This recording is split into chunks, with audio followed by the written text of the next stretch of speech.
Реконструкция театра кукол в Уфе завершена уже почти на 80%. Напомню, работы на объекте начались в апреле прошлого года.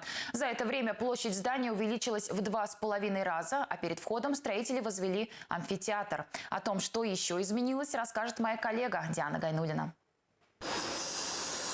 Место, где оживает детская сказка, начинает приобретать свои знаковые очертания. Спустя почти год с начала реконструкции Башкирский театр кукол изменился до неузнаваемости. Во-первых, конечно же, обособился от многоэтажного здания, с которым был единым целым еще с конца прошлого века. А еще обновленный театр стал больше. В ходе реконструкции объем здания увеличился в 2,5 раза, то есть это было одно здание. Сейчас мы пристрой выполнены монолитный, то есть появился дополнительный малый зрительный зал, появились детские комнаты для мультипликации. Здание стало своеобразным конструктором из современного и традиционного. Монолитный каркас объединился с кирпичной кладкой старой постройки 70-х годов. А еще на фасаде сохранилась советская мозаика. Ее архитекторы вписали в концепцию обновленного здания.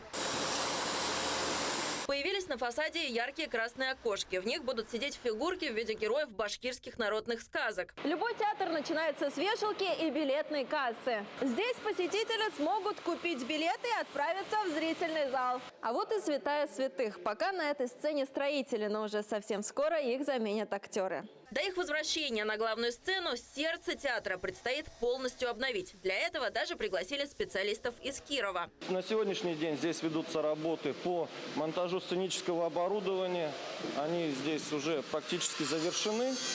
То есть, как мы видим, подъемные элементы, занавес уже выполнен. А еще здесь появится уникальная подъемная площадка с декорациями. В малом зрительном зале работы тоже идут полным ходом. Видим операторская, здесь будет экран, на нем будет показываться изображение.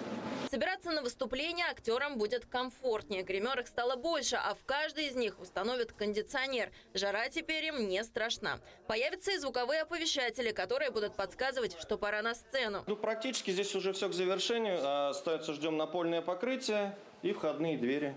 Потом будут установлены розетки, выключатели, так скажем, мойки, смесители, кондиционеры. Часть работ на улице тоже завершается. Уже к концу этой недели у входа в здание появится амфитеатр. Здесь зрители смогут смотреть выступления на свежем воздухе. Реконструкция театра кукол выполнена уже почти на 80%. Завершить работы планируется в ноябре этого года. Диана Гайнуллина, Вадим Зараев, Вести, Башкортостан.